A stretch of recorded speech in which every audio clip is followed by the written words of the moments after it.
In this video, we are going to see protein bindings of the drug and its related aspects and the factors affecting the protein bindings of the drug.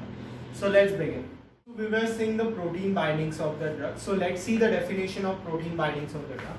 So the interaction of various tissue proteins, either they be extracellular or intracellular, with the drugs and leading to the formation of complex that is called as a protein binding of drug. Simply we could say that binding of a drug with the protein receptors.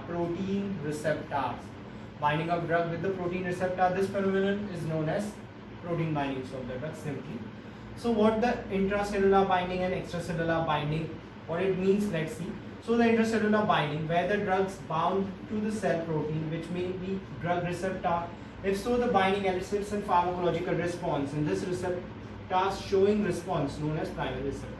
Simply it says that intracellular binding says that when a drug binds to the receptors that are protein in nature which are inside a cell, and when such drugs binds with this receptors, and if the complex formation occurs, and if this complex formation is showing some responses, if it elicits some pharmacological action, then these receptors are known as primary receptors, which are coming under intracellular binding. So let's see about the extracellular binding. So extracellular binding, where the receptors bind the drugs, not show any type of binding much, and if also they just bind up, there is no any type of pharmacological action, and such receptors are known as secondary receptors, so silent receptors coming under the. So let's see the mechanism of the protein drug binding. So what the protein drug binding means. So binding of drugs with the protein is generally reversible, as we know that binding of drug is reversible process. So it get reversed after a while if get substrate concentration is more over a drug concentration. So it's reversible process, which says that involvement of weak chemical bond. As we know, this hydrogen hydrophobic ionic and van der Waals forces are easily that much reversible chemical weak bonds, so that are easily reversible bonds. Ionic bond, van der Waals forces, hydrophobics and hydrogen. So comparably these are reversible, so the binding of drugs with the protein is generally a reversible process, as such bonds are involved in that. But saying that only a reversible process happens, no. Irreversible process are also happening, but irreversible drug binding is actually a rare, because irreversible binding of drug involves binding of the drugs with the receptor with the covalent bonds. So the reason is so the binding of the drugs with the covalent bond, B is a reason of a carcinogenicity or a tissue toxicity, and which is also. So before starting the bindings of the drugs, let's first see the binding of drugs falls in the two classes. The two classes are drugs binds to the blood components and drug binding to the extravascular tissue. So binding of drugs to the blood component coming under the two more classes, that is plasma protein binding and blood cell binding. So from point of importance, we will give to you plasma protein bindings. So let's see in detail about the plasma protein of drug binding. So let's see the order of binding of the drug to this plasma protein, the affinity ratio. So the albumin, after that albumin, the alpha 1 acid glycoprotein, after that lipoproteins, and after of lipoprotein there are globulins. So albumin has a greater affinity for binding of the drugs. So varieties of various drugs bind to the albumin, maybe they basic, neutral or acidic. So let's see the plasma protein binding of the drug in form of tabular form, the various types of protein, the molecular weights, their concentration, and the drugs that binds. So the protein which we are seeing, the first is human serum albumin. Many a time albumin is also called as human serum albumin. So the human serum albumin, which is around its molecular weight is 65,000. So its concentration in the plasma is 3.5 to 5. And the drugs, we have seen various types of binding drugs are there to the albumin. Alpha acid glycoprotein. So alpha acid glycoprotein is actually a acidic protein. So you could see that drugs that bind are basic drugs. So alpha 1 glycoprotein, the molecular weight is around 44,000. The concentration is 0.04 to 0.1. Lipoproteins, the lipoproteins molecular weight is around 2 lakhs to 3,40,000. Concentration is actually not that a level of, but it's variable. Many a times it varies as per the diets and many more conditions. So the drugs which are binding to this lipoproteins are basic lipophilic drugs. Alpha-1 globulin and alpha-2 globulin. So firstly we get the alpha-1 globulin. The alpha-1 globulin, the molecular weight is around 59,000. Its concentration in plasma is 0.003 till 0.007. Drugs that binds are steroids. Alpha-2 globulin, the molecular weight is around 1,34,000. The concentration of alpha-2 globulin is around 0.015 to 0.06. And the drugs that are binding to alpha-2 globulin, mainly not specifically drugs, but you can say it as in vitamins that binds to the alpha-2 globulin. So the vitamins that binds to alpha-globulin are A, D, E, K, and the cupric ions to binds to this alpha-2 globulin.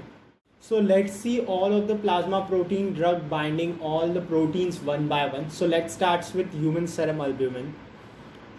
Just we have seen the plasma protein drug binding and the various proteins. So we have started with one by one. So first is human serum albumin. So we have seen that its molecular weight is around 65,000. Its plasma concentration is 3.5 to 5 grams, which is 59% of total plasma protein concentration. The albumin is actually. So if we consider this as an albumin moiety, so we know to see that there are 4 different sites. So you could get that the albumin has a 4 different sites of an attachment of a drug. So the 4 different sites are named according to the drugs which get attached to the albumin. So the names are given.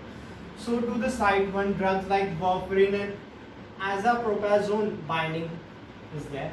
Site 2 where diazepam binds. Site 3 where digitoxin binds, and site 4 where tamoxifen binds. So the sites are named according to the drugs which get bind with the sites. So referring this site as in warfarin site or azapropazone site is okay. But you must also know that various other drugs also bind to this site 1 and site 2. Many several acids binds to the several site 1 and site 2, but mainly these drugs bind up with a greater affinity to this specifically. To the site 1 warfarin binds very specifically. To this site 2 diazepam binds very specifically. So the sites were named as in warfarin or azapropazone binding site. Site 2 referred to as in diazepam binding site. Site 3 referred to as digitoxin binding site, and site 4 referred as in tamoxifen binding site. As a point of a drug, if we go for human serum albumin, we may try to target the site 1 and site 2 of the human serum albumin, because many of the drugs get bind with the site 1 and site 2 only. So these are two basically main site of attachments of many drugs, and the site 3 and site 4 are special or mainly for the digitoxin binding site or for tamoxifen binding sites. So under the plasma protein drug binding, the second plasma protein is your alpha-1 glycoprotein. It may be simply referred as an, you can denote it as an alpha-1 AGP or AAG, which means alpha-1 glycoprotein. So also known as orosomucoid. Alpha-1 glycoprotein is also called as orosomucoid. Number of basic drugs we have seen in the tabular form only, chart-like form, that many drugs have binding with the alpha-1 glycoprotein that I mentioned. So here again I am mentioning that numbers of basic drugs are getting bind to alpha-1 glycoprotein, as it's an acidic protein moiety. So basic moieties can bind easily. So drugs that binds to the alpha-1 glycoprotein are imipramine, amitriptyline, nortriptyline, lidocaine, and etc. And many other drugs which are basic in nature are getting bind with alpha-1 glycoprotein, plasma protein. Under plasma protein drug binding, we are seeing the third plasma protein, that is our lipoprotein. So as we know that lipoprotein serves as a lipid carrier via the blood to the tissue. It carries a lipid through our blood to various tissues, with that it acting as a drug carrier too. So there is no as such we find any sites in lipoprotein, but rather than a binding of a drug, there is actually a partition in its hydrophobic core of lipoprotein. So we find a partition of drugs when drugs are being getting bind or they get intact with the lipoprotein, and in this intact form, when they get in lipoprotein, they get partition in the core of lipoprotein. So many drugs like acids like diclofenac, neutral drugs like cyclosporine, a basic drugs like chlorpromazine get intact with the lipoprotein and get traveled, and via they get partition in the hydrophobic core, and via this way they get transfer via the blood to the actual site of an action where they are needed. So lipoproteins, many a time if we have also seen that their concentration is a variable concentration. So why the variable? Because as such, when human serum albumin and your alpha-1 glycoproteins are in actually in higher concentration compared to your lipoprotein. So binding of drugs to the lipoprotein is actually of that not, it's actually of negligence. Wait. The concentration of binding is actually also low with the lipoprotein when the concentration of human serum albumin and alpha-1 glycoprotein is actually higher. And when the human serum albumin and alpha-1 glycoprotein concentration get lower than compared to your lipoprotein, then you could find a significant binding of drugs with the lipoprotein. So lipoproteins are of four types, like your chylomicrons, very low density lipoprotein, high density lipoprotein, and low density lipoprotein. In that HDL is significant and low density lipoproteins are significant. These are predominantly found, and these are found in lesser compared to a low density lipoprotein, but higher in concentration of low density lipoprotein, there are more chances of atherosclerosis. So HDL concentration should be balanced with the LDL concentration to prevent atherosclerosis, which you know, I think so. So these are the four types: chylomicron, very low density lipoprotein, HDL and low density lipoproteins, among which HDL concentration is much needed actually to prevent the atherosclerosis or the formation of that bad lipid. So HDL is also known as good lipid, and this LDL and VDL are known as bad lipids. So concentration of HDL as a good lipid should be more compared to a low lipid. So our fourth plasma protein is your globulin. So globulin has a 5 types: alpha-1 globulin, alpha-2 globulin, beta-1 globulin, beta-2 globulin, and gamma globulin.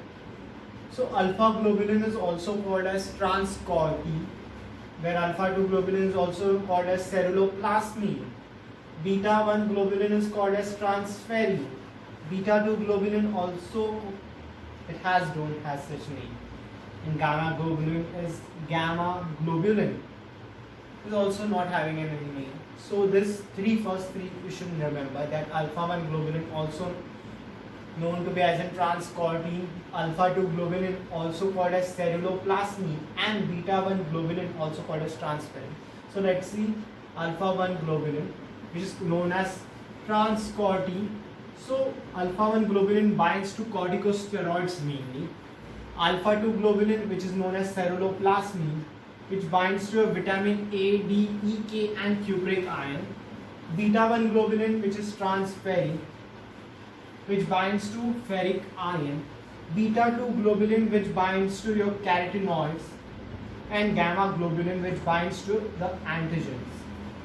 So these are the 5 globulins which has an importance as if for binding of the vitamins which are essential, corticosteroid which are essential. So the globulin as a point of plasma protein is important. Our next point is tissue binding of the drugs. So under the tissue binding of drug, let's see the affinities of the various tissue towards the binding of the drug. So liver has the most affinity for the binding of the drug. After liver, the kidney. After kidney, there are lungs, and after the lungs, muscle. So liver is having a maximum among the other tissues for the binding of the drug. So as tissue binding is comparatively, you could see that many more parts of tissues are involved in binding of a drug. And from pharmacological point of view, a tissue elicits an action. Pharmacological actions are eliciting in or happening in this tissues. So as that from that point of view, tissue binding of drugs seems to be more important. It gets more significant. So from that point of view only we are taking here, I am taking extravascular tissue binding of the drug.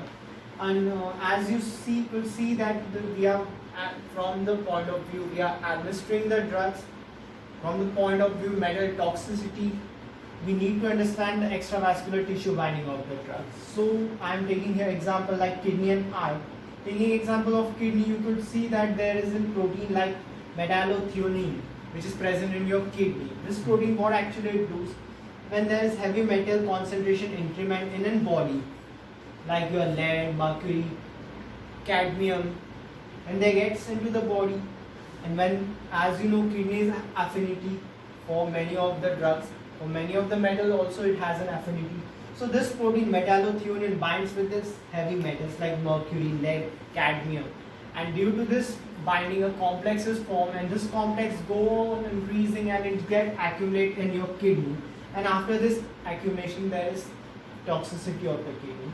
Taking the example of eye, drugs like chloroquine and phenothiazine, this gets accumulated into the eye because eye muscles have affinity for these drugs like chloroquine, phenothiazine. So such drug get accumulate into the eye and leads to retinopathy. So these are such, due to the accumulation of drugs and the binding, there are other negative effects which has seen in kidney and eye. So this is the tissue binding. Point is determination of the protein binding of the drug. So determination of protein binding is done by two methods. One is indirect method and second one is the direct method. So in indirect method we are just separating out the components. Two components means the bound drug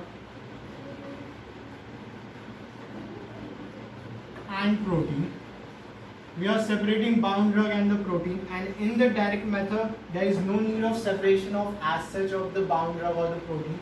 There we just calculate the complex which is being formed by techniques like UV, ion selective electrodes,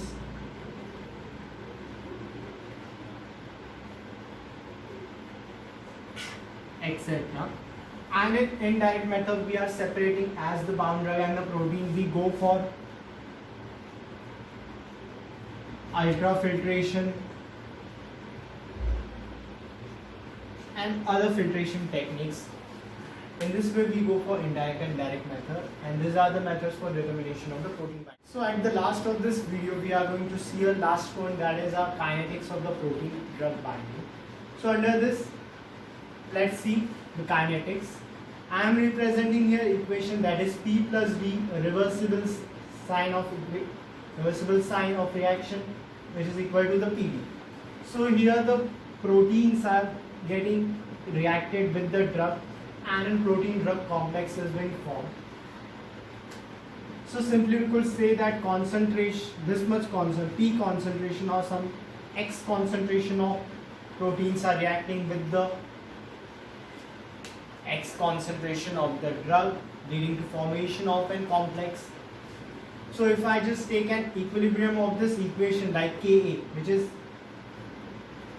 association rate constant, if I just take of this reaction, which is product of the product upon reactant, which is product is complex form of proteins and the drug, and the reactant is concentration of the free protein multiplied with the concentration of unbound concentration of the drug. So if we just see this equation, we can just say that an association constant must actually be greater than the dissociation constant. For why? This must be a reason, like when association constant is greater than the dissociation constant, the forward reaction is favored. So Ka must be greater than Kp for this reaction. And if I just say that Pd is the concentration of the total protein, so under the total protein we could say that the complex form protein and the free protein whole of forming a total protein. So concentration of the complex form protein plus the free protein together forms the total protein concentration. And if R is the number of moles of the drug bound to the total moles of, this we are taking out the molar concentration, moles we are taking, number of moles of drugs that are being bound. So numbers of moles that are being bound, if we just take out, then R is equal to the concentration of complex form upon the total concentration of present protein in this equation. So let's simplify this equation more and more, and let's get some equations and the graphs.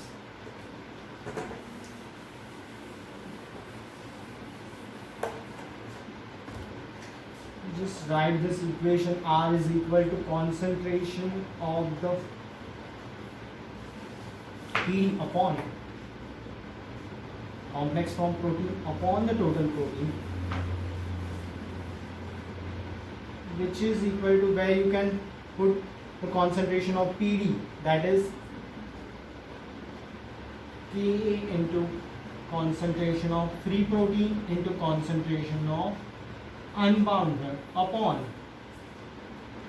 as you know that PT is a total of this plus your free protein. Instead of this, you could just say, write it here, your Ka into concentration of free protein into concentration of unbound.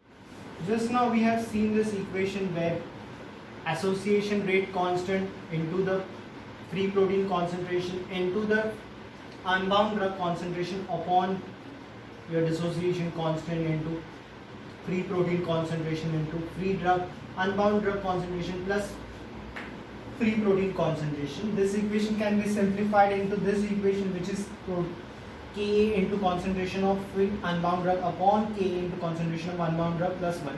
So how this could be? This could be when the complex form protein and your free protein are is to 1:1.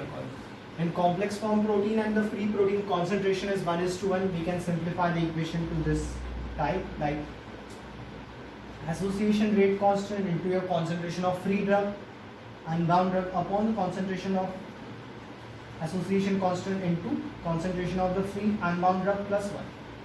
So let's see this equation. This equation can be showed in the form of graph in 4 types. We can show this equation. So let's see that 4 graphs. So we were seeing the direct plot under the kinetics of protein drug binding, and the equation we are presenting in the first direct plot form. So we've seen the R is equal to Ka into D upon K into free drug concentration plus 1. As we know, R is the number of moles of drugs bound to the total. R is number of moles that are bound to the total number of proteins. So if N is the number of binding site, we could just represent R is equal to N into K into D upon 1 plus K into free drug concentration. So in the form of direct form equation, if we just say R is equal to N by 2, if we see in the equation, and D is equal to 1 by K, at the plateau, as you know that the number of moles of drug bound to the total moles of protein is going to be equal to the total number of binding sites present on a protein. So at plateau you are going to get R is equal to N. So if we plot an equation of direct plot, we are getting an R is to N equation. So it's a gradual increasing graph we are getting.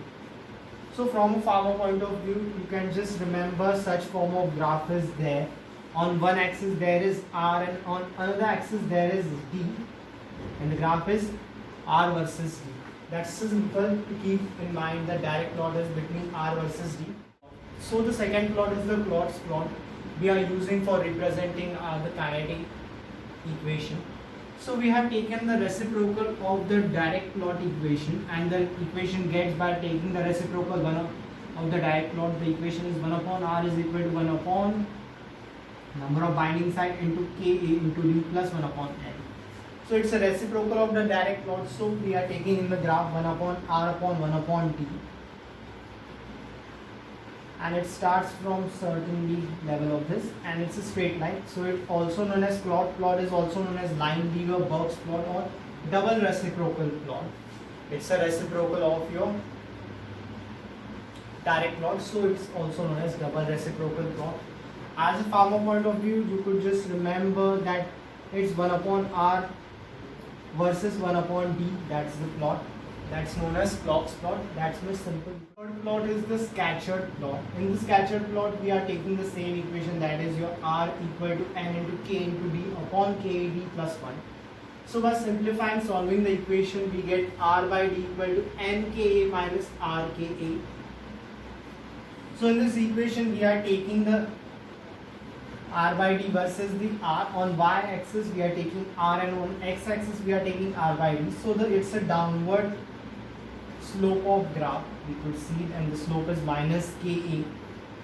So this is the scattered plot. By simply you could just remember it's a graph R by D versus R graph, Hitchcock plot. So how we are going to represent it? Let's see. So we are taking the double reciprocal plot equation here also, and the double reciprocal plot equation is divided by NKA, and after dividing with NK we get an equation D by R equal to 1 Ka plus Friedel concentration upon N, and we are representing in here on the form of graph like D upon R on x axis versus y axis. On x axis we are taking D by R versus the D. The slope is 1 by N. Y-intercept is 1 upon Nk.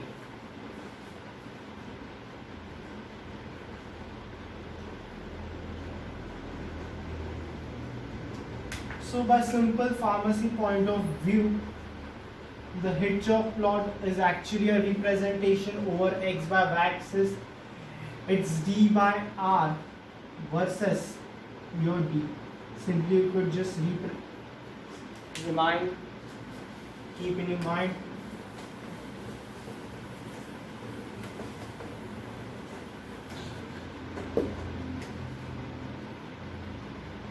So simply from pharmacy point of view,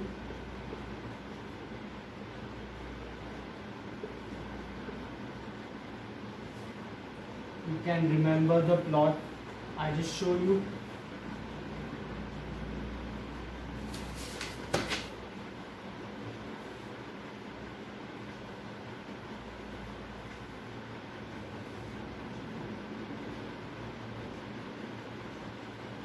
Scattered, and your last one is Hitchcock.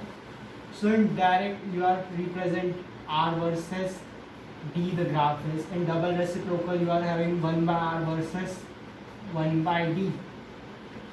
In the scattered you are having R by D versus R, and in Hitchcock you are having D by R versus the D. Simply you could just keep this in your mind for the graphical representation of direct, double reciprocal, scattered and Hitchcock.